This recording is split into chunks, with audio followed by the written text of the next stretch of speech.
Bom, turma, vamos lá então. Nossa aula de hoje é basicamente uma continuação do conteúdo que já foi abordado anteriormente, né? A parte de transformador trifásico.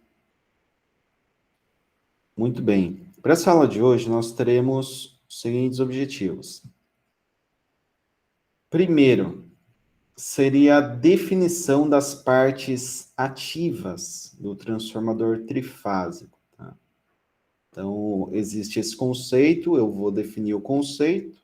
Na sequência, iremos para a concepção inicial dos enrolamentos, tanto das bobinas, né, primário quanto secundário, e do núcleo do transformador trifásico. Depois, buchas de baixa e de alta tensão, que são utilizados em transformador de potência. O foco aqui da disciplina é realmente essa aplicação, tá? O sistema aí de geração, transmissão, distribuição de energia. Corrente de energização do transformador, a gente vai analisar o fenômeno que acontece com a corrente. E ligação de banco trifásico e também do transformador trifásico, né? Como que seria feita ali os esquemas de ligação, bem como as relações de espiras, as vantagens e desvantagens que nós teríamos aí para cada tipo de ligação.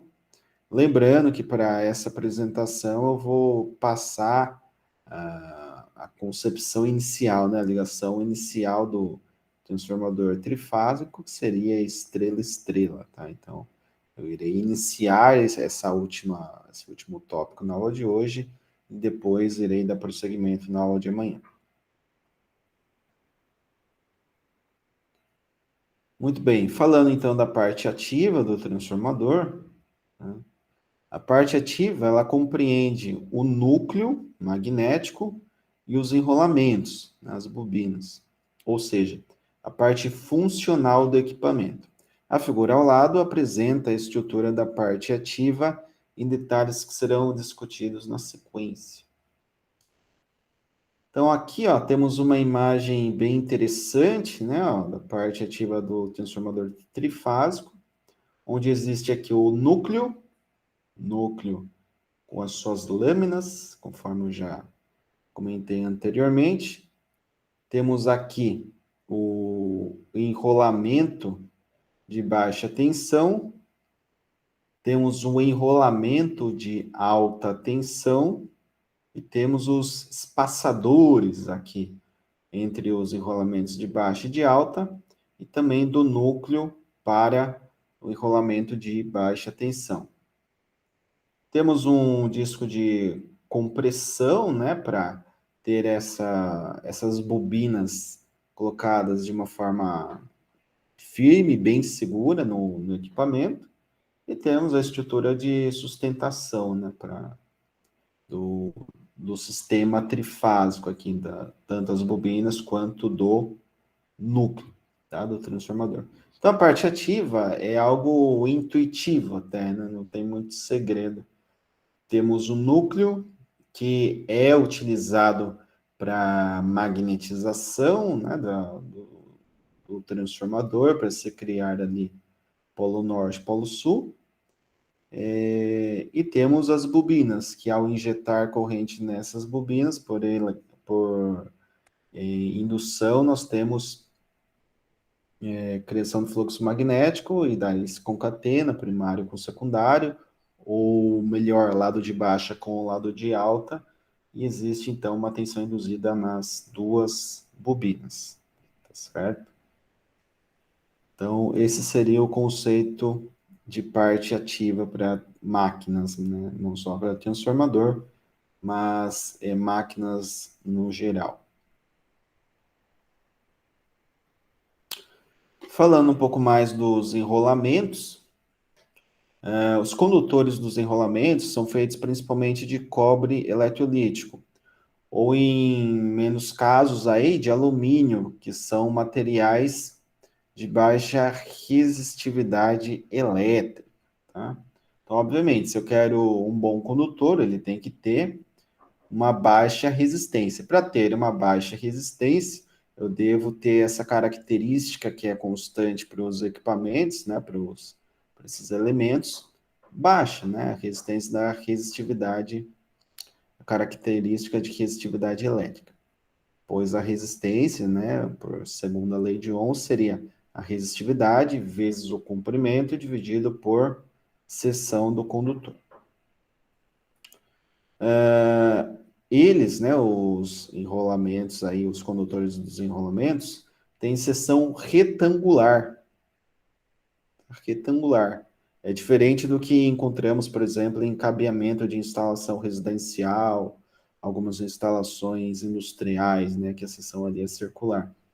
No transformador é retangular, por ter melhor superfície de apoio e assim podem transferir os esforços mecânicos com mais uniformidade. Em casos onde a seção do condutor deve ser muito grande, é feita uma laminação longitudinal do condutor e uma transposição dos seus elementos.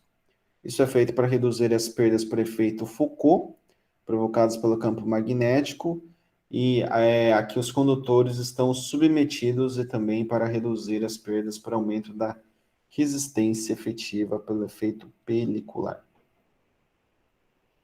Então, eu coloquei aqui uma imagem, tá? Uma imagem que eu retirei da internet, que demonstra o enrolamento retangular de um transformador de potência. Tá? Foi a única imagem que eu encontrei, assim, que de fato mostrava aqui um condutor, né? O cobre sendo enrolado, e no transformador nós temos exatamente esse aspecto, né? Tem essa superfície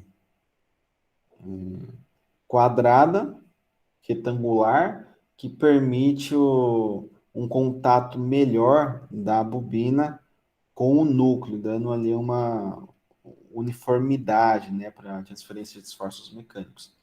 Então, é importante que seja desse formato, até porque a corrente, né, normalmente em transformadores de potência, é muito elevada, né? Então, existe os dois lados, tanto a questão da, do, da geometria mesmo do condutor, quanto da seção transversal para a condução de corrente. Aqui está a seção, né, desse condutor provavelmente está superior ao núcleo, tá? Da capacidade do núcleo. Aqui eu coloquei mais para ilustrar em relação às bobinas, não tanto ao núcleo ferromagnético, tá, ok? Teria que ser um núcleo bem maior para conseguir aproveitar toda a potência fornecida pelos enrolamentos. Falando um pouco do núcleo, agora dos transformadores trifásicos. O núcleo magnético do transformador ele é constituído de uma liga de aço-silício. Tá? Na grande maioria das vezes se utiliza essa combinação. Existem outras, obviamente, outras ligas, mas a mais usual seria aço-silício, que é um material que combina a grande permeabilidade magnética e a resistência mecânica. Né? Para reduzir as perdas provocadas pelo efeito Foucault, né, ou correntes parasitas, como já estudamos anteriormente, o núcleo ele deve ser laminado em chapas finas, isoladas eletricamente entre si. As chapas são fortemente amarradas em um empilhamento que deve ter uma seção reta próxima à circular, principalmente tratando-se de transformadores tipo núcleo envolvido.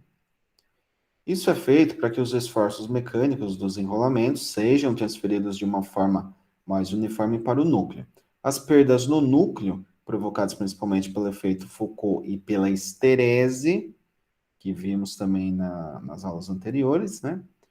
Também são uma fonte de calor, que contribui com o aquecimento do transformador. Até por isso, né, turma, que é necessário ter ali um sistema de arrefecimento, ter um óleo ali específico, né, para gerar, ficar circulando na máquina e arrefecer ali sistemas, bobinas, o núcleo, para que o transformador não sobreaqueça, tá? Assim como nos enrolamentos, o núcleo deve possuir espaços onde o fluido dielétrico possa circular e retirar, portanto, esse calor gerado. Aqui eu trago uma figura, né, que ilustra o que foi colocado aqui, que são as lâminas do núcleo ferromagnético. Existe entre essas lâminas uma isolação elétrica, tá? Então, a corrente Foucault seria induzida numa grande resultante, passa a ter pequenas componentes isoladas entre si, tá? Isso faz com que eu tenha uma maior transferência, né, de energia da bobina para o núcleo em formato de fluxo magnético. Então, as perdas elétricas acabam sendo reduzidas. Se eu tenho menos perda elétrica, eu tenho uma contribuição maior para a indução de tensão, né? E aqui uma imagem real aí da laminação do núcleo ferromagnético, dá para perceber aqui várias lâminas, né? Para um núcleo ferromagnético, aqui onde nós teremos a locação das três bobinas. Daí nós temos primário e secundário em cada um desses braços aqui do transformador, tá certo?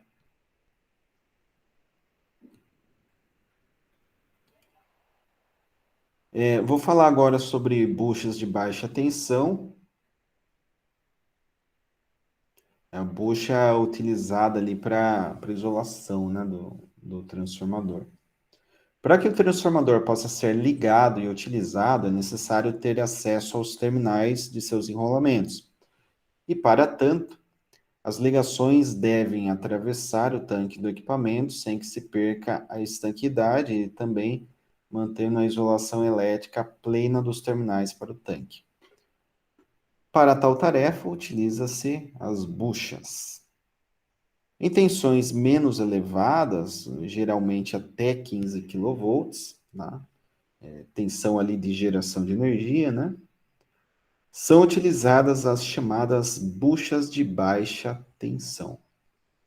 A figura ao lado apresenta um exemplo de bucha de baixa tensão e sua vista em corte, tá? Então, temos aqui a figura, né, da bucha de baixa tensão.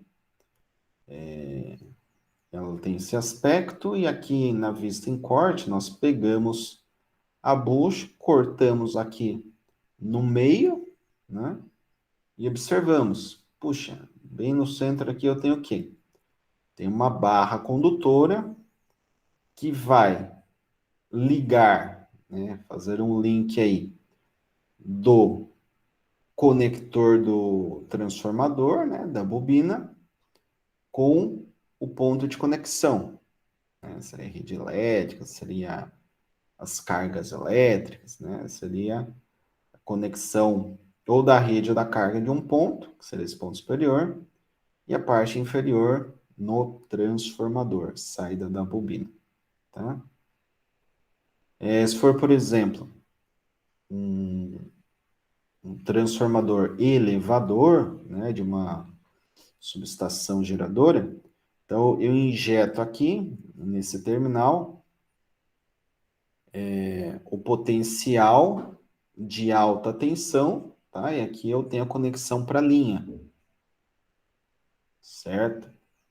Então, o secundário do transformador seria a parte de alta. Se fosse ali no transformador de distribuição, estaria chegando, né, aqui na parte de alta, 13,8, por exemplo, tá, kilovolts, estaria sendo transferido para o primário do transformador, por essa parte, terminal conectado diretamente ao transformador. Temos a flange, temos o corpo ali do da bucha, né, o isolador, tá? Então, vai fazer a isolação da energia. Então, é um sistema bem simples, tá? Bem tranquilo de se entender. E assim como na bucha de baixa tensão, nós temos também a de alta. Para tensões mais elevadas, né, são utilizadas as chamadas buchas de alta tensão. As buchas de alta tensão possuem os mesmos componentes que as de baixa tensão, mas esses componentes não são suficientes para suportar os elevados campos elétricos, né, presentes aí na transposição dos níveis de tensão através do tanque do transformador. Para superar esse problema, tá, entre a barra condutora e o corpo isolante da bucha de alta tensão, são colocadas camadas de papel isolante impregnado com fluido dielétrico. Interessante, né? Que, como já foi dito, é um composto de extraordinária rigidez dielétrica. Então, nós Professor, temos... Oi. então seria tipo o que tem dentro dos capacitores? O fluido? É exatamente isso, é exatamente isso. É o que eu ia comentar agora, né? Porque o capacitor, ele funciona com campo elétrico, enquanto o indutor funciona com campo magnético, né? Então, o capacitor, ele tem ali duas chapas, de uma forma bem resumida, né? Daí tem as concepções, você pode ter essas chapas enroladas, né? Você pode ter, através de um sistema cerâmico, e normalmente o capacitor, o tipo do capacitor, vem vinculado ao dielétrico dele. Então, se for o capacitor eletrolítico, ele vai ter um eletrólito, né, normalmente com base em alumínio. Tá? Agora, se for um capacitor com isolamento cerâmico, é o conhecido capacitor cerâmico, que são os discos pequenininhos. Né? Se for o capacitor de poliéster, nós temos um isolante baseado aí no um polímero, poliéster. Normalmente é um quadradinho azul, né, verde. E nós temos, por exemplo, de tântalo, temos que mais? Mica, polipropileno, tem vários tipos, né, de capacitor, vários dielétricos assim empregados, e para cada tipo de capacitor se tem também uma aplicação. Mas falando especificamente do campo elétrico, é isso. Eu tenho duas placas, essas placas apresentam ali um campo elétrico, né? Com base nesse campo elétrico, nós temos o potencial elétrico, tá? Se a gente for puxar aí, né, o que seria o potencial elétrico, ele é basicamente a integral de linha ali do campo elétrico dL, que seria o comprimento do condutor. Então, a definição da tensão vem do campo elétrico. Se eu não tiver o campo elétrico, não tem a tensão, tá? E o que acontece? Se eu injeto em uma bobina, um transformador, no caso, né? Uma corrente, eu tenho regra da mão direita, né? A corrente interna, eu tenho o campo magnético, e então o campo magnético ele fica diretamente vinculado à corrente, enquanto o campo elétrico acaba sendo vinculado à tensão. Então, isso daí é um aspecto interessante de se comentar. Dando prosseguimento aqui, eu respondi sua pergunta, certo? Tem Sim, mais sim, alguma responda coisa? assim, professor. Obrigado. Beleza. Além disso, cada camada de papel isolante, né, elas são colocadas em finas cascas de material condutor para equalizar o potencial elétrico, deste modo a distribuir uniformemente o campo elétrico na camada isolante. À medida que se caminha para as extremidades da bucha, o número de camadas isolantes decresce. Então aqui, ó, perceba, nós temos a bucha de alta tensão, e eu tenho aqui o nosso condutor e as camadas, né? As camadas isolantes, tá certo? Se eu pegar aqui esse carinha, essa bucha de alta em corte, dá para ver bem, né, esse aspecto, ó, que as camadas isolantes vão decrescendo, né, conforme chega ali na extremidade da barra condutora. Então, tem a barra condutora e tenho as camadas de isolação. Por quê? Porque eu estou trabalhando em alta tensão, então eu tenho que ter várias camadas internas, além dessa externa aqui, né, do corpo a flange, temos as camadas internas de isolação, além de um nível de fluido aqui, né, que seria esse pequeno tanque que nós temos aqui na ponta do isolador, né, da bucha de alta tensão. Então, é importante se ter esse nível de fluido para arrefecer a bucha, né, para vocês terem noção do potencial que acaba a necessidade, né, do se trabalhar ali com uma proteção maior na alta tensão. Na alta tensão a gente tem vários problemas, né? Efeito corona, efeito pelicular, já foi dito, tem muitos aspectos que devem ser levados em consideração no projeto, não só de transformadores, né, mas máquinas elétricas, diversos outros dispositivos ali de proteção do sistema elétrico, para que se tenha uma maior efetividade do sistema. Tá? Vou falar agora um pouco da corrente de energização, eu não vou me aprofundar muito nesse momento, mas eu vou passar uma introdução, né, um conceito inicial sobre o efeito na energização de transformadores trifásicos. Tá? As correntes de energização, ou do inglês o inrush, ocorrem no momento em que o transformador é energizado e o fluxo magnético ainda não está estabelecido. Então, é um curto espaço de tempo, tá? É praticamente uma derivada aí. Estas correntes podem atingir até 8 vezes a corrente nominal do transformador. Então, energizei o transformador e eu tenho um surto de corrente. Esse surto, por ser o contato inicial, né, com a rede, né, nós temos aqui denominação corrente de energização, mas é muito conhecido por esse termo aqui em rush. Tá? Normalmente o pessoal costuma utilizar mais esse termo do que efetivamente corrente de energização. Essas correntes, né, elas acontecem enquanto a tensão induzida não está em equilíbrio com a tensão de alimentação.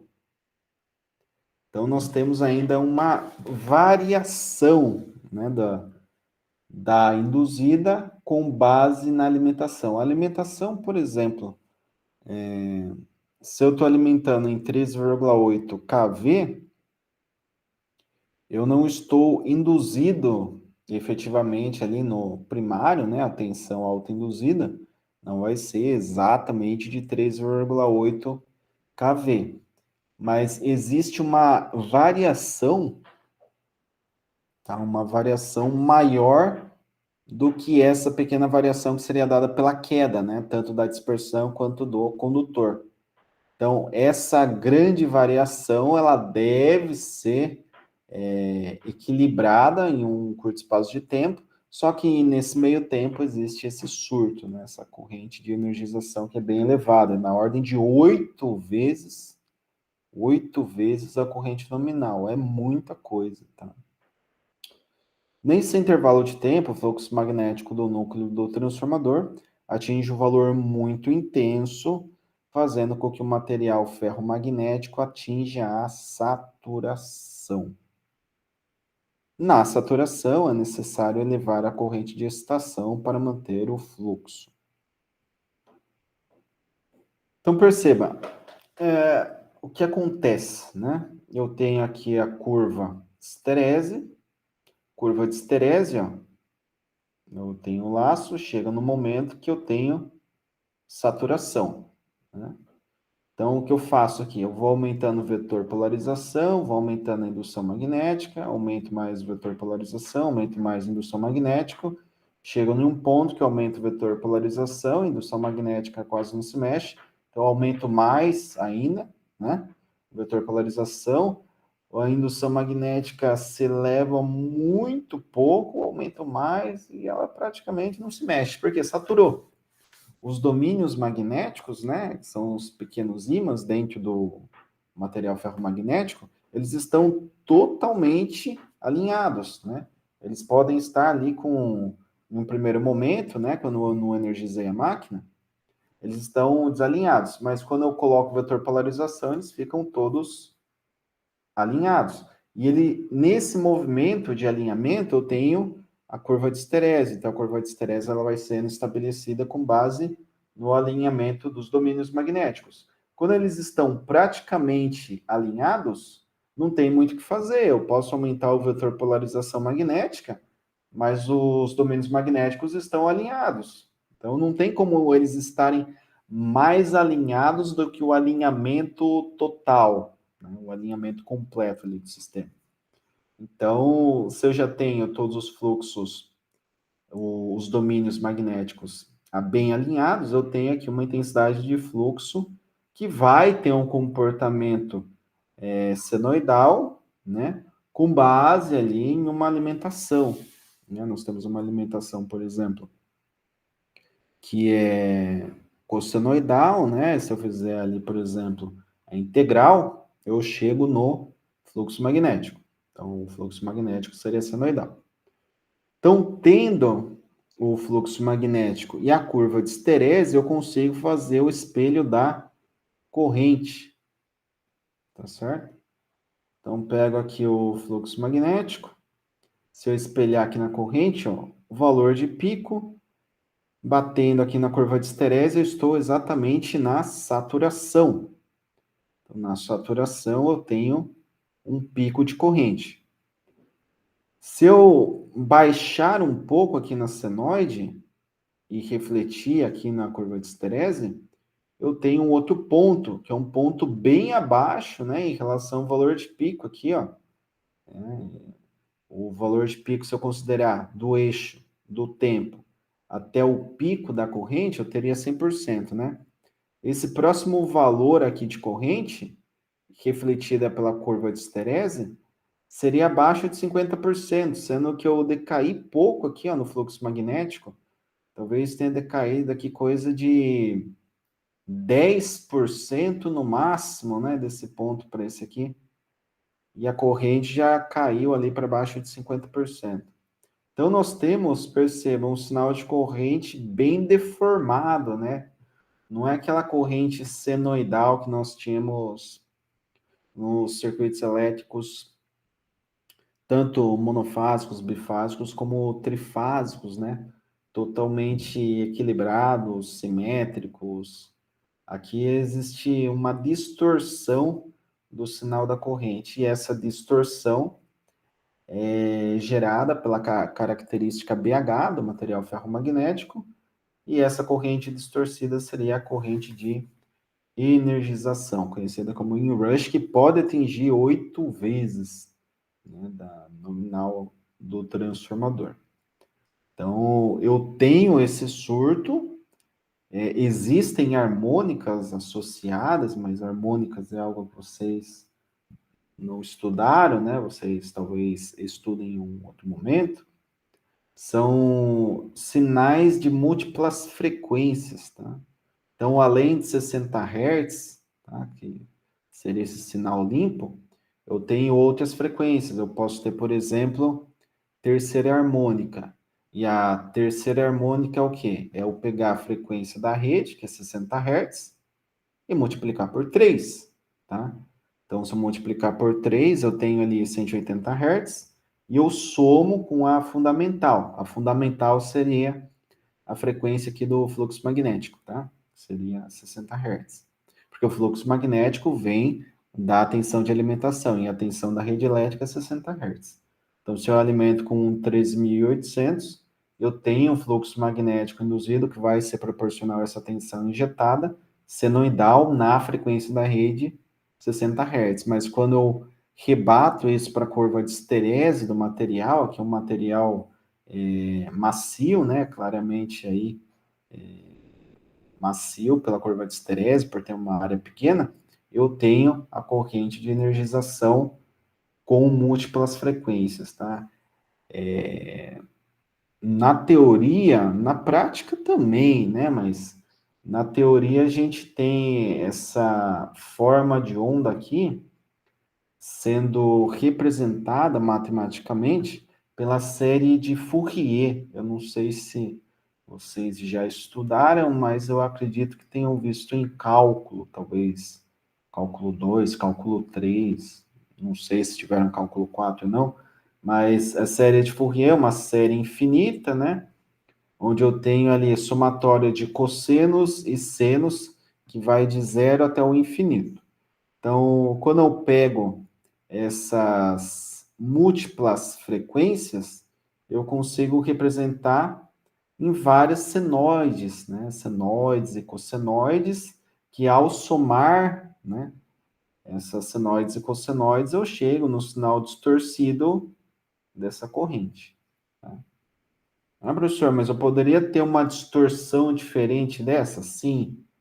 E aí a gente começa a focar, né, nos estudos aí de qualidade de energia, que é relacionado também até com a nossa disciplina, mas entre outros aspectos, tá? A gente começa a fugir um pouco, né, do escopo de estudo no momento. Mas é importante que vocês saibam, tá, esse conceito aí da corrente de energização, que é reconhecida aí como inrush, pode atingir até 8 vezes o valor da corrente nominal do transformador, e que acontece por um curto espaço de tempo, tendo ali uma forma de onda modificada por conta da característica BH do material ferromagnético.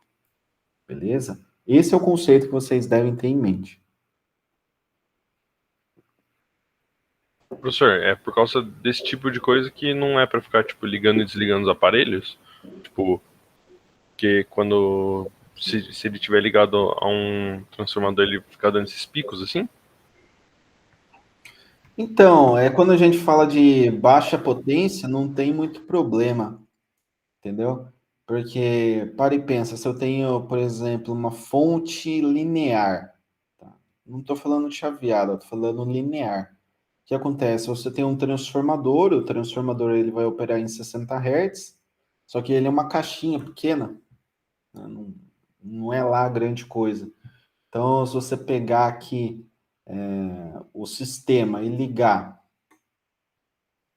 o sistema sem carga, por exemplo, não vai ter grande problema. Você tem ali os condutores do transformador, mas esse efeito de inrush talvez nem atinja 8 vezes a nominal, pela potência, pela característica BH do material ferromagnético, entendeu? Talvez até a liga do núcleo não seja aquele aço silício, porque depende muito da aplicação. Então, essa análise da corrente de energização, ela vem mais para transformador de potência. Óbvio, existe, né, em certa medida, para todos os tipos de transformador. Mas é um aspecto, assim, que deve ser muito bem projetado para análise de sistemas aí de geração, transmissão e distribuição de energia, tá? Então, quando se fala de não ficar, conecta e conecta e desconecta, é por outras causas, né? Não especificamente isso. Por exemplo, se você está em casa, você vai ligar um equipamento indutivo, né? Um equipamento indutivo, por exemplo, um geladeira, né? Geladeira ali vai ter um sistema indutivo, você liga, ela tem um pequeno pico, tá? Esse pico você está gastando um pouco mais de energia, tá? Mas se estabiliza rápido. Só que não é um surto que vai ter um grande impacto aí, por exemplo, na sua conta, entendeu? Ou na qualidade ali do seu equipamento. Agora, em sistemas de potência, sim, porque é tudo muito grande, né? Então, pare e pensa, se eu tenho uma corrente nominal de centenas de amperes ou até milhares, então você tem um surto de 8 vezes, o impacto é gigantesco, né? Você tem que ter cuidado ali com vários aspectos, até a questão de mútua indutância, força magnética, força magnética entre condutores. O Marafon uma vez disse que houve uma visita com a graduação na Gerdau. Eu não sei se vocês tiveram a oportunidade de ir lá, mas assim, lá eles têm um forno de indução que é na ordem de megawatts. Salvo engano, 50 megawatts. Muita coisa, né? Tá. E a alimentação, obviamente, vem da média, né? Eu não vou alimentar um forno ali com base na rede 220, até porque os transformadores são na ordem de kVA, né? Não na ordem de MVA. Então, daí não teria como ter ali um transformador ali de distribuição, mesmo que fosse só ali para Gerdau, não seria possível. Eles têm que ter uma subestação própria, né, para fazer esse tratamento de energia. E daí tem vários efeitos, tem até o efeito flicker, né, de cintilação luminosa, acontece ali a flutuação da tensão, né? É como se a senoide saísse do eixo, né? Passasse pelo eixo, né? Fosse para baixo, retornasse e ficasse de forma ondulatória, só que ela ainda é senoidal, porém uma senoidal que é praticamente modulada aí, com base na corrente, né? No consumo desse tipo de máquina, né? Forno de indução. E lá eles têm condutores pequenos, né? Imagine 50 megawatts, eles têm alguns condutores bem tranquilinhos, né? Que você carrega assim. Então, o que acontece? Como você está conduzindo uma corrente gigantesca, na ordem ali de quiloampere, você tem, você tem ali uma interação entre os condutores, tá? Por força magnética, né? Porque se eu tenho corrente, eu tenho campo. Se eu tenho, pensa assim, dois condutores, né? Para se imaginar um circuito fechado, eu tenho a corrente circulando, eu tenho o campo, eu tenho a força. Eu tenho a corrente circulando, eu tenho o campo, eu tenho a força, né? Então, um condutor contra o outro, tá? Dois condutores ali, eles ficam se mexendo por conta da força magnética. De tão absurdo, né? Tão absurdo que ela se torna, porque a corrente é gigantesca. Então, para esse caso, para esse tipo de aplicação, nós precisamos ter muito cuidado aqui com o Inrush, tá? Imagine 8 vezes uma corrente na ordem de quiloampere, é um absurdo. Agora, para equipamento de baixa potência, nem se fala muito disso, tá? Nem se fala. Existe, é mínimo, existe, mas não tem grande impacto aí nos equipamentos, tá? Então, é bem mais tranquilo. Beleza? Entendi. Tá ok, professor. Ok.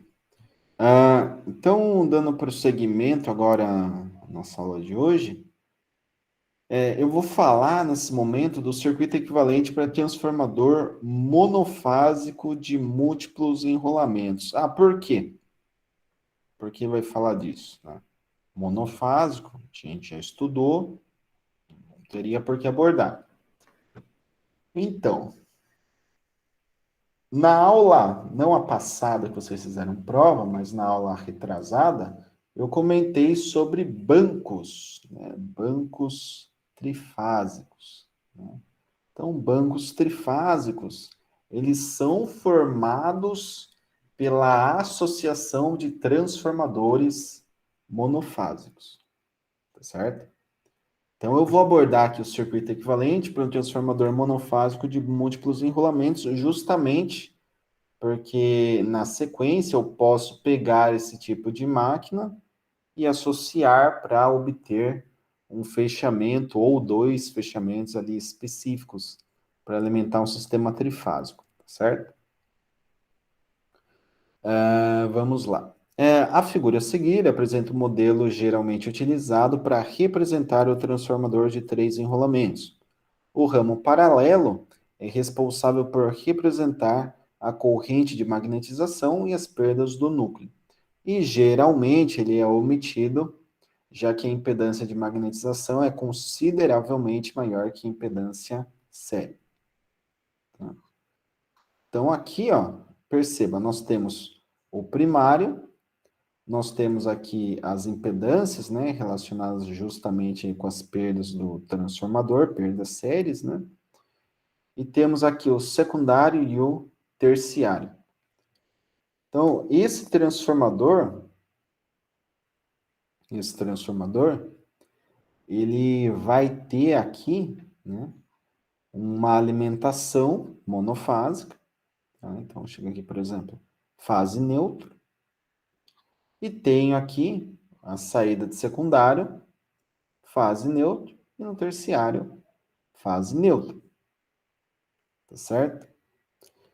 Existem essas impedâncias, elas devem ser casadas, né, para que não tenha retorno de corrente. A gente vai entender isso melhor na sequência, tá, da apresentação, que eu comento um pouco mais para frente. Mas essas impedâncias são relacionadas às perdas, tá? As perdas nas bobinas. A perda por magnetização, ela é muito grande, né? Vocês já estudaram lá, provavelmente, com o professor Elma, no modelo real do transformador monofásico, que existe, além das indutâncias de dispersão, temos a de magnetização, eu comentei também, né, na primeira aula. Essa impedância, ela é muito alta, ela é muito alta. Então, para e pensa, se eu tenho um divisor de tensão simples, tem uma impedância enorme e uma impedância pequena.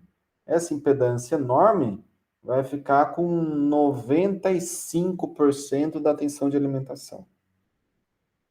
Tá? Então, se eu fosse realizar ali uma análise de circuitos, dá para considerar de forma aproximada que a tensão da alimentação é basicamente a tensão na impedância de magnetização. Tudo bem? São aproximações que são feitas com os modelos de transformador para facilitar na hora de analisar, né? Quando a gente vai pegar, por exemplo, o modelo de uma máquina de indução, existe também essas aproximações, já que uma máquina de indução tem o circuito equivalente bem similar ao circuito de um transformador.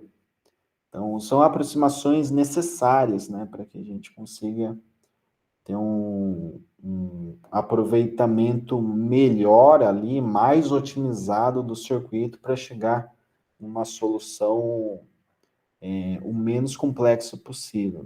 Nossa, não dá para se ter um modelamento melhor, mais preciso? Dá, mas tem sistema elétrico que é só com base no cálculo numérico. Não dá para você resolver ali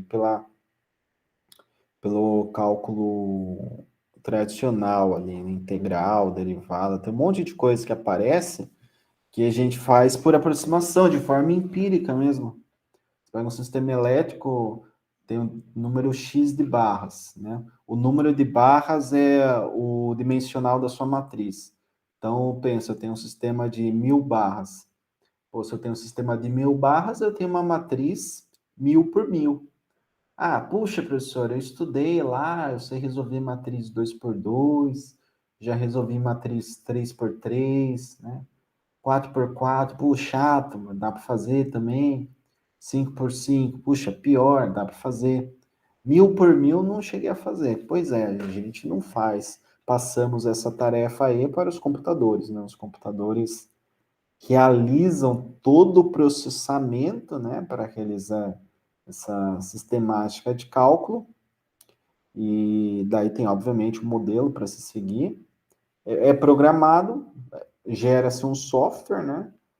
Coloca os parâmetros da rede no software e você tem ali um nível de curto-circuito, sistema de proteção, você consegue ter as respostas práticas para o modelo teórico, né? Então, é importante ter um modelo bem preciso, porque a complexidade, ela tendo atingindo ali determinados limites, você fica com esse modelo. Se a complexidade for muito além, né, para a resolução daquele tipo de modelo, você parte para uma aproximação, você faz ali alguma mudança no modelo para ter um resultado não tão distorcido, mas pelo menos uma solução mais simplificada. Tá? Comentando um pouco, então, sobre as vantagens de banco trifásico de transformadores, nós temos aí que a disposição e os arranjos dos enrolamentos variam de acordo com a reatância de dispersão projetada para cada par de enrolamentos. Tá?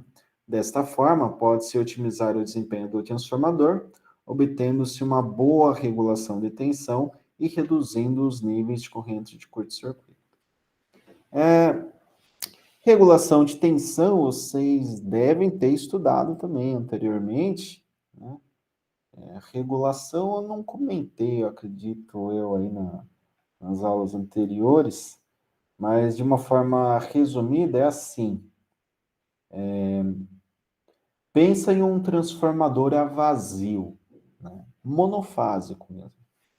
Eu alimento ele com 13.800 e tenho na saída 220.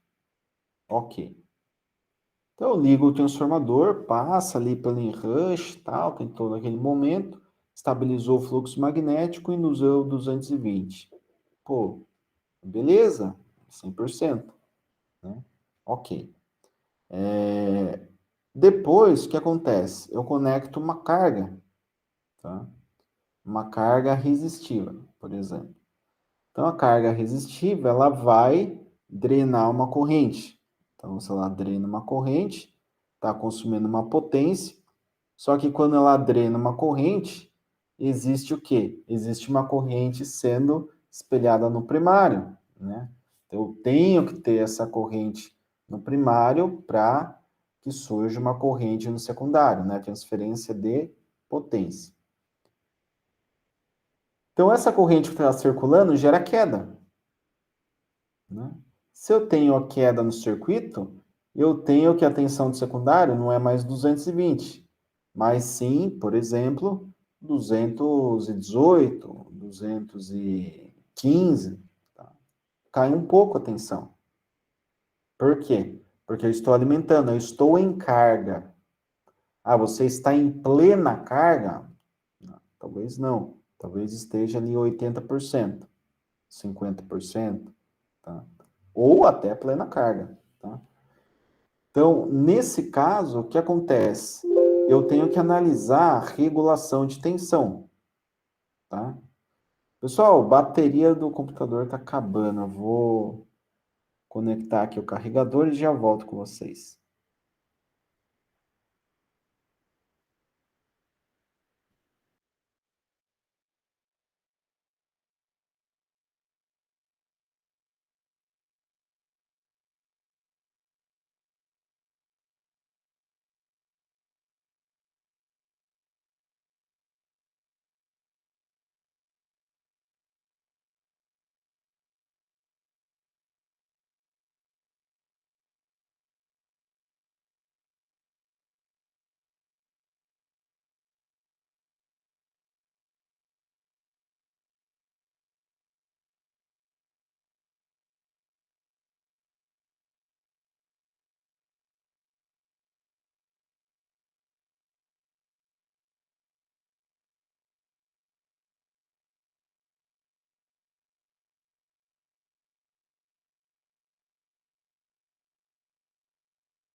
Bom, dando prosseguimento, conforme eu estava falando,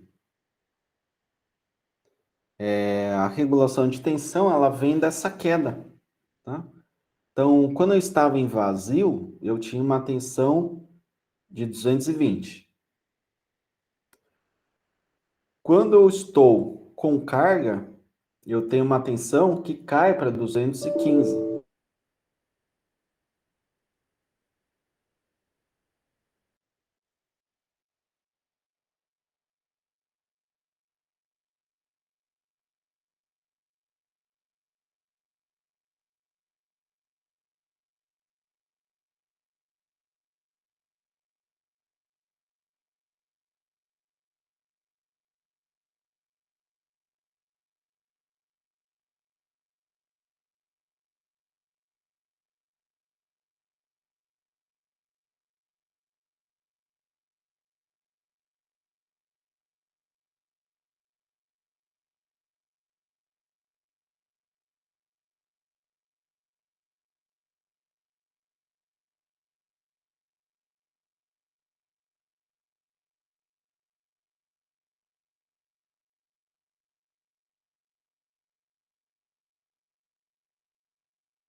Professor, não tá dando pra te ouvir. Às vezes o microfone que tá configurado para captar o áudio no Meet tá errado.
Bom, agora acredito que esteja ok, né?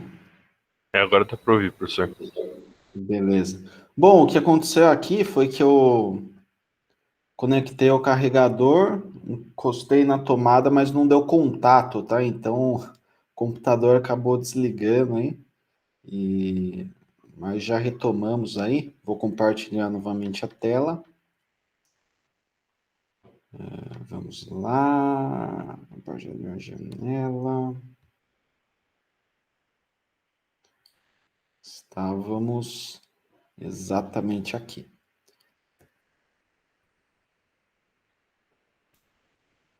Então, falando do regulação de tensão, essa regulação é basicamente a diferença da tensão que eu tenho em vazio, que seria ali o 220, para esse 218, 215, dependendo que eu teria conforme a carga que eu estou alimentando, tá? Então, se eu alimento uma carga muito pesada, a tendência é que a regulação seja pior, tá? Então, que eu tenho um percentual mais elevado.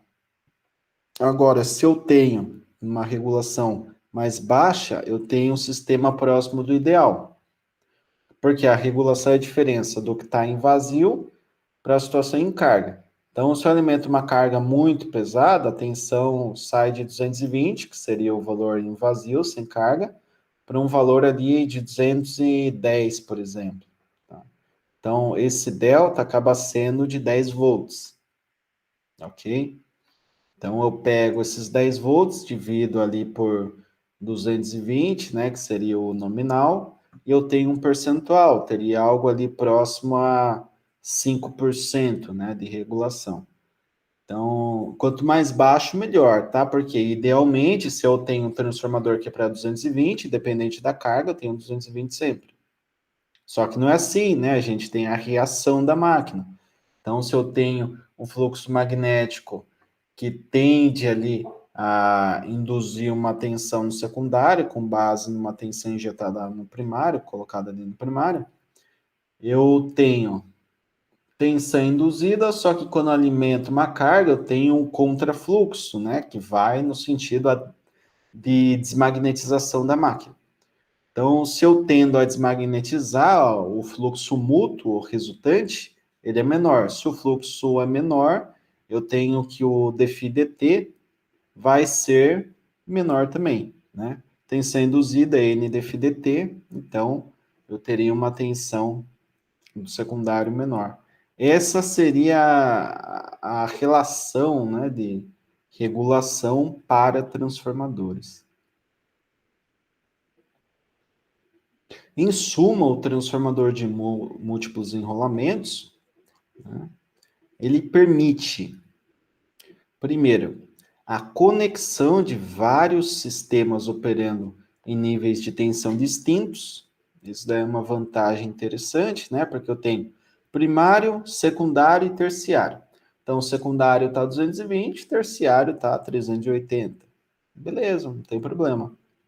É uma possibilidade interessante, né? Quando trifásico, né, que seria nossa aplicação específica, a utilização de um enrolamento conectado em delta permite a filtragem de harmônicas. Harmônicas são componentes de múltiplas frequências, que eu comentei anteriormente com vocês, que também pode ser utilizado como fonte de potência para diversas cargas. Melhor controle da regulação de tensão, que é o que eu expliquei agora. Possibilidade de redundância no suprimento de uma carga crítica, né? Então, tem ali dois enrolamentos isolados entre si, no mesmo nível de tensão, suprindo a mesma carga. Tá? Então, essa é uma possibilidade interessante também, além de fonte de potência para serviços auxiliares em subestação. Tá? Então, tenho ali 3 enrolamentos, um eu alimento, o secundário eu utilizo ali para formação de um banco, o terciário eu utilizo ali para serviços auxiliares da subestação. Pode ser também uma outra aplicação interessante. Então, olha, é bem legal, né? Se você parar para pensar, puxa, transformador de 3 enrolamentos. Então, professor, ele é 3 enrolamentos, ele é trifásico. Não, ele é um primário, um secundário e um terciário. Ele é monofásico. Mas um enrolamento induz em outros 2. Existe essa possibilidade também. E daí tem várias vantagens, né? Conforme foi colocado aqui.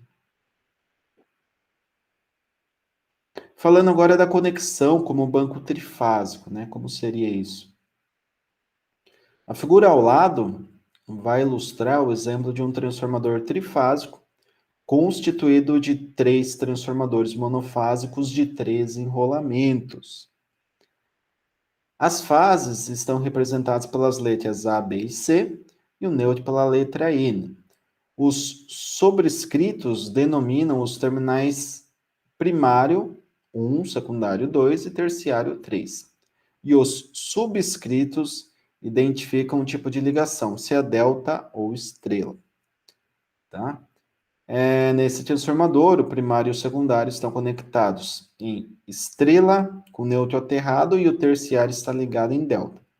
Devido às suas conexões, este transformador pode ser chamado de estrela aterrado, delta estrela aterrado. Então, isso daqui já é algo interessante, né? Algo que vocês não viram, provavelmente, lá na parte de circuitos elétricos. Então, é um equipamento com 3 fechamentos. Tá? Então, ó, vamos lá. Primário, né? O primário está como? Se eu analisar aqui, ó, o primário está em estrela aterrada, tá? Então, se eu analisar aqui, eu tenho A, B e C, né? Só que daí o retorno, o A tem piano aqui, tem o divisor aqui, né, com 2 impedâncias, e tem o retorno da unidade A, que é conectado com o retorno da unidade B, com o retorno da unidade C, que é aterrado. Opa, estrela aterrada. Tá? E daí nós temos aqui um delta. Opa, o delta seria quem? O delta é o nosso terciário, né? Então, se eu pegar aqui a conexão delta, eu tenho bobina A conectada com a bobina B, tá? A saída de A conectada com a entrada da bobina B, a saída de B conectada com a entrada da bobina C, e a saída do C para onde? Vem lá para a entrada de A. Então, fechamento em delta, tá? Que é o terciário. E, por fim, nós temos estrela aterrada, tá? Estrela aterrada de novo. Nós temos aqui a saída do secundário, né? Comum com a saída do secundário B, comum com a saída do secundário C, e eu tenho aqui a saída AY2, BY2 e CY2, que seria a saída em estrela, né, do nosso sistema. Então, perceba, eu tenho um sistema trifásico, tá? Com uma entrada em estrela aterrada, uma saída secundária também em estrela aterrada, e uma saída terciária em delta. Então, olha que interessante, né? O banco trifásico, ele permite isso. Ele permite que eu tenha 2 sistemas conectados, tá? E que cada um dos sistemas pode abastecer uma carga distinta, obviamente, né? Se o transformador ali, ele tem ali 300 kVA, ele vai possibilitar a alimentação de um secundário por 150 e de um terciário por mais 150, somando aí a potência total do transformador, que seria 300 kVA. Tá? Então, é uma aplicação bem interessante, principalmente por ter essa flexibilidade. Eu posso ter um lado fechado em delta, um lado fechado em estrela, um lado que a raiz de 3 vem para a corrente, que é o delta, um lado que a raiz de 3 vem para a tensão, que é a estrela. Então, na estrela eu fecho a linha em 380, na fase eu pego 220, no delta eu posso ter ali, por exemplo, um 440, entendeu? Só que a relação ali da raiz de 3 do sistema trifásico que vocês estudaram em circuitos elétricos trifásicos, né, agora recentemente, vem para a corrente. Então, a corrente de linha é raiz de 3 vezes o valor da corrente de fase em delta. E daí no delta nós temos a vantagem, né, do filtro de harmônicas. A harmônica não sai para a linha, a harmônica fica dentro do delta. Mas isso é outra. Entra em qualidade de energia de novo, então não vou focar muito nesse ponto na aula de hoje, tá? Com relação ao fechamento aqui, esse diagrama do banco trifásico, tem alguma dúvida aí? Vocês entenderam bem o que acontece, o processo aqui de ligação?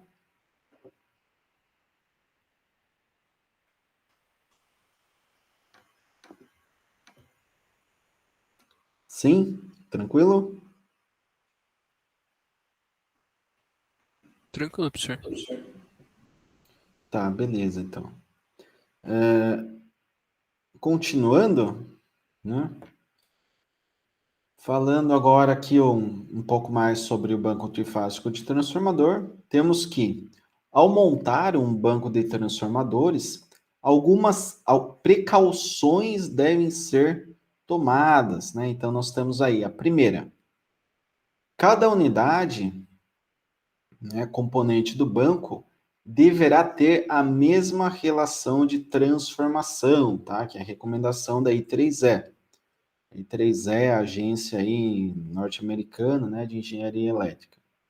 Então, uma diferença ainda coloca uma margem aqui de 0,5%, tá?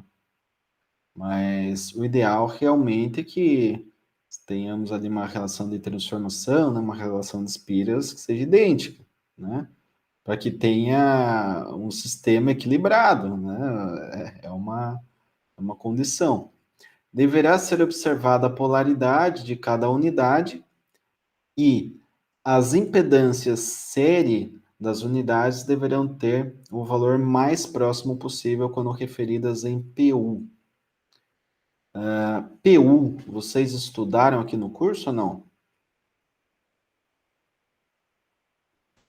Por nome eu não lembro. Tá, deixa eu ver como eu vou explicar. A gente viu no último. Foi o último assunto de CE1, mas a gente passou, tipo, muito rápido por ele. Então. Tá, vamos lá.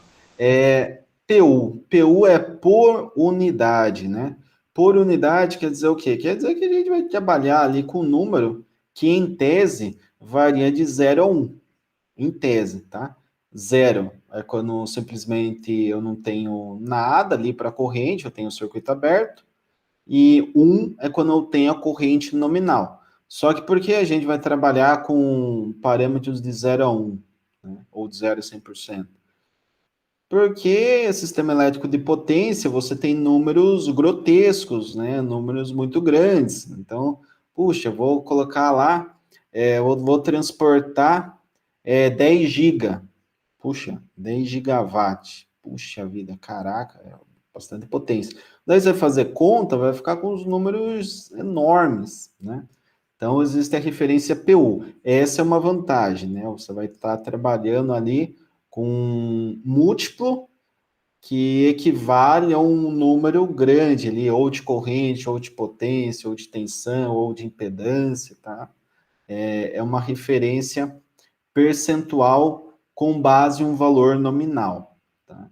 Então, quando eu tenho um sistema elétrico de potência, de um lado, por exemplo, eu tenho um nominal para tensão que é 13.800, de um outro lado ali do transformador, eu tenho a transmissão que está em 230 kV, depois, por outro lado, eu tenho ali a distribuição, né, que daí você chega na subtransmissão ali, espaço 230 para 69 kV, por exemplo, e reduz ali para 3.800, de 3.800 para 220 ou 380.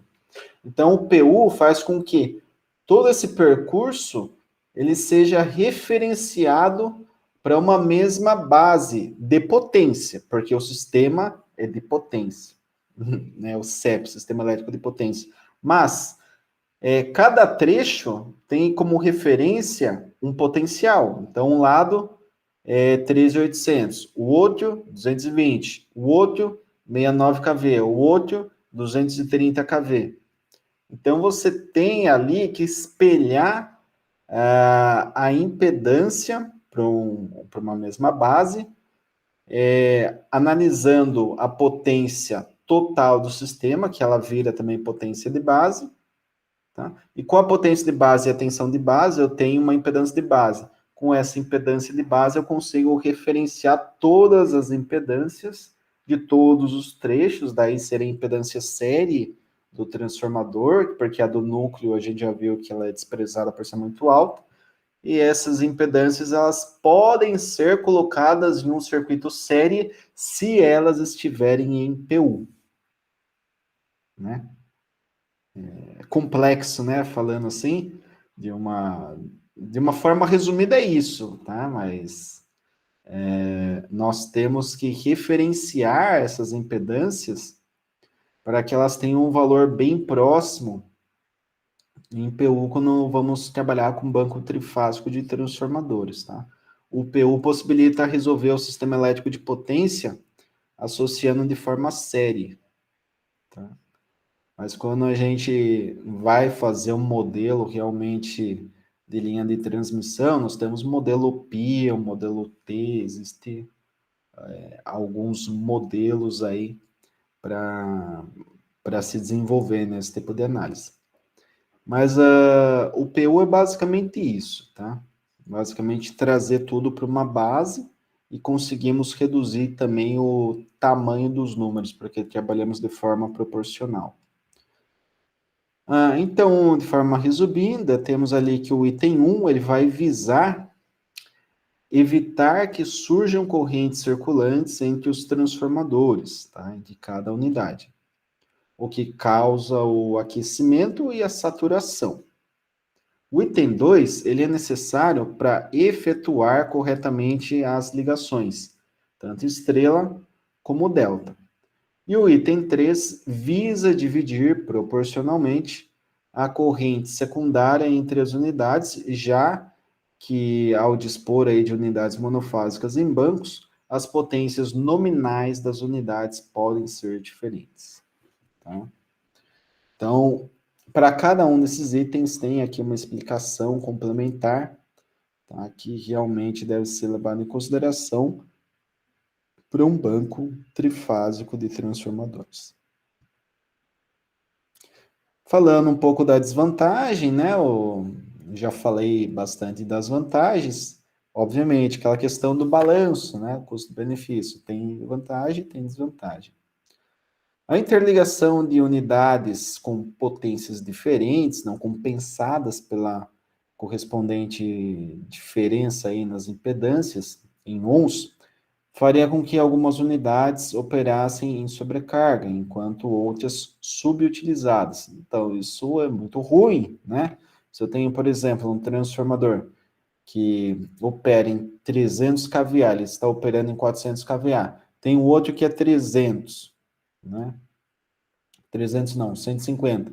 Mas está operando lá com 20, puxa, esse que está sendo subutilizado poderia estar trabalhando ali no nominal para compensar a sobrecarga desse de 300 que está com 400. Né? Então, essa é uma desvantagem quando se fala de banco trifásico. Outra desvantagem do banco trifásico de transformadores é o seu alto custo, já que os transformadores trifásicos, por serem projetados especialmente para esse tipo de operação, custam menos e apresentam melhor eficiência que o número equivalente de transformadores monofásicos ligados em banco. Tá?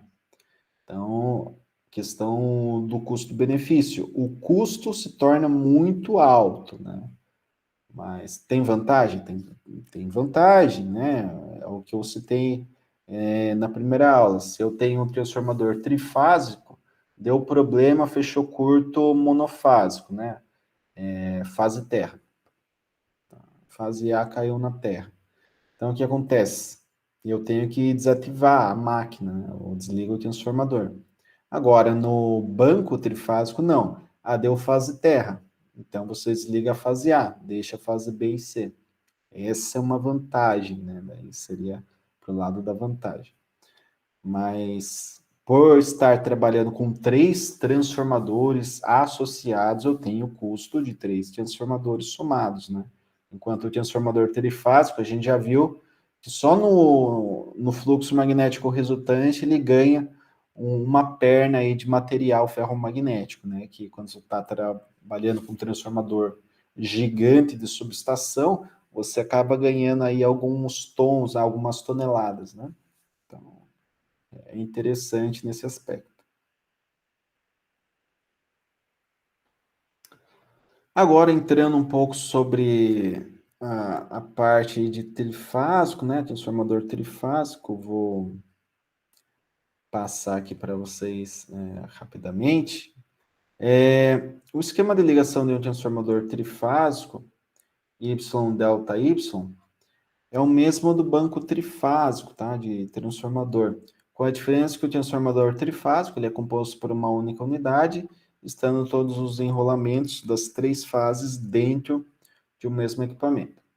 Graças à natureza simétrica de cada um dos fluxos magnéticos gerados pelas fases A, B e C, ou seja, φA, φB e φC, respectivamente, não há necessidade de um caminho magnético de retorno, o que proporciona maior economia e redução de perdas quando este equipamento é comparado com um banco monofásico equivalente. Isso daqui é o que eu acabei de comentar, né, no slide anterior. E, por fim, aqui, as principais ligações dos enrolamentos para transformadores trifásicos são as seguintes: estrela-estrela, estrela-delta, delta-estrela, delta-delta e delta-zigue-zague. Puxa, delta-zigue-zague. Zigue-zague a gente não viu ainda, professor. Pois é, existe, né? Existe essa ligação aí, e ela é utilizada para transformadores, tá? Transformadores, especificamente, normalmente associada à conexão delta, tá? Eu não vi aí, sinceramente, uma outra aplicação em termos de literatura, em termos práticos, mesmo que o delta não tivesse envolvido quando eu tenho uma conexão zigue-zague. Mas a gente vai estudar isso em um outro momento, né? Não vai ser na aula de hoje. Então, falando um pouco mais do transformador trifásico, este pode ser considerado aí a forma mais simples de ligação para o transformador trifásico, pois a transformação trifásica ela é operada com 3 transformações monofásicas, tá? Então, aqui eu estou falando da ligação estrela, ok?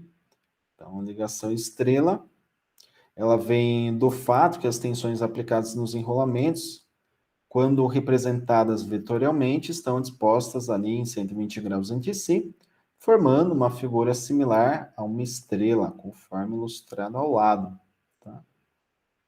Então, o nome estrela vem dessa figura aqui, ó. Se a gente pegar ela e girar aqui na vertical, né?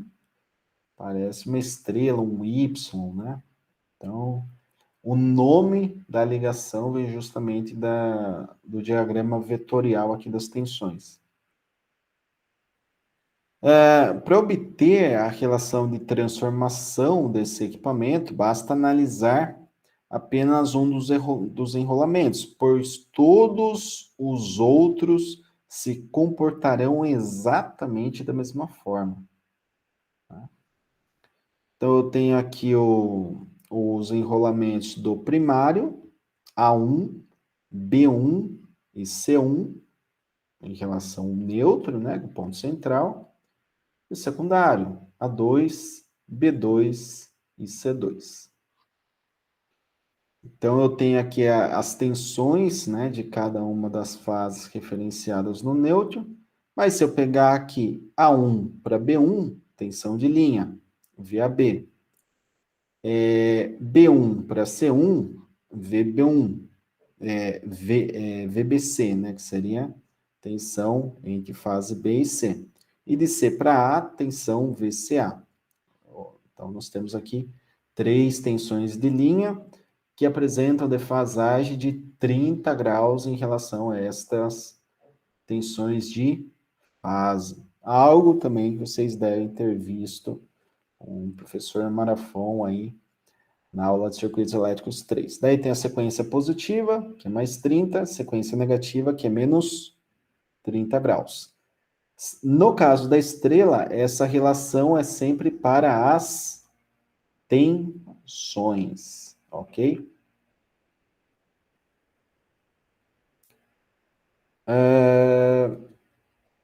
Assim, para um sistema equilibrado, tem-se que V1A dividido por V2A, né, ou seja, a tensão de primário da fase A, dividida pela tensão de secundário da fase A, é igual a V1B dividido por V2B, que é igual a V1C dividido por V2C, que é igual a alfa, tá?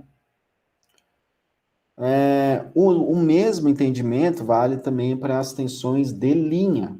Então, V1AB dividido por V2AB é igual a V1BC dividido por V2BC, que é igual a V1CA dividido por V2CA, que é raiz de 3 V1 de fase dividido por raiz de 3 V2 de fase, corta, V1 por V2 é alfa.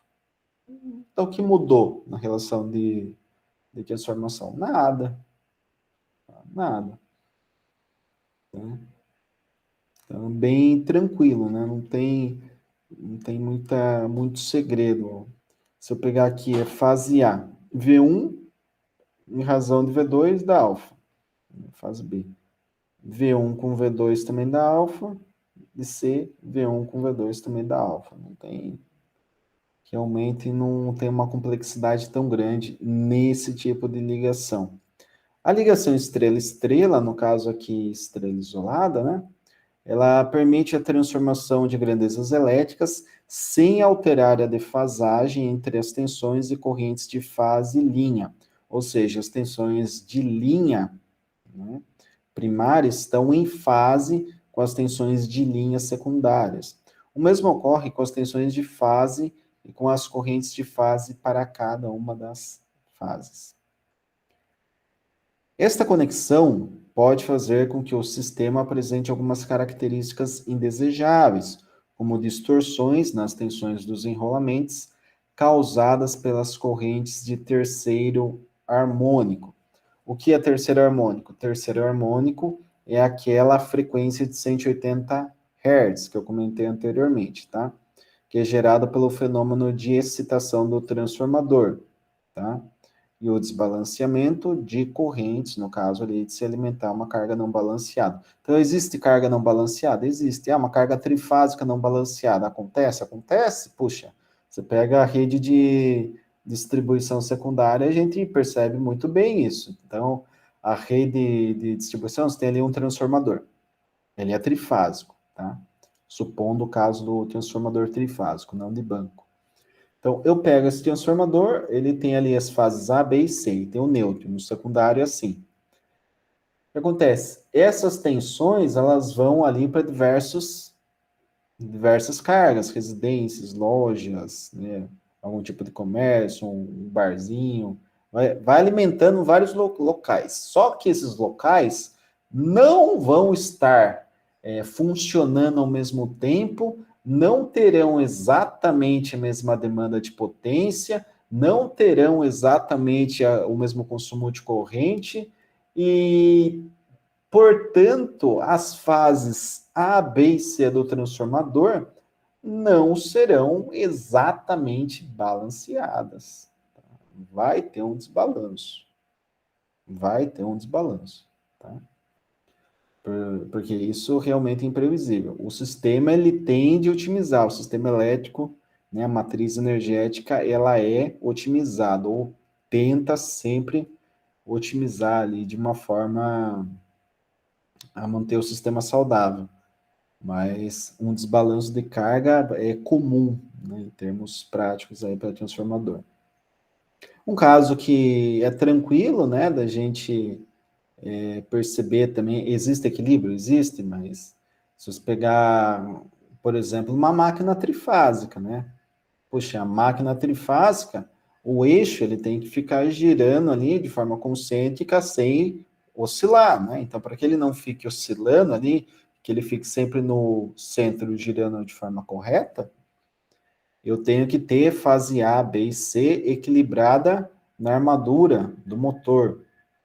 Então, o motor, seja de baixa, média ou alta potência, ele vai ser uma carga equilibrada. Então, o sistema elétrico gosta aí de máquinas, no sentido de ter um consumo equilibrado das fases A, B e C. Beleza, turma? Hoje eu vou parando por aqui, eu agradeço a atenção de todos mais uma vez. Nesses minutos finais, nós temos aí algo próximo a 10 minutos aí. Eu fico disponível para tirar dúvidas sobre essa apresentação de hoje. E caso vocês queiram colocar alguma pergunta relacionada à disciplina aqui, eu também fico disponível nesses minutos finais para responder a todos. Ok? Então, o conteúdo de hoje é isso aí.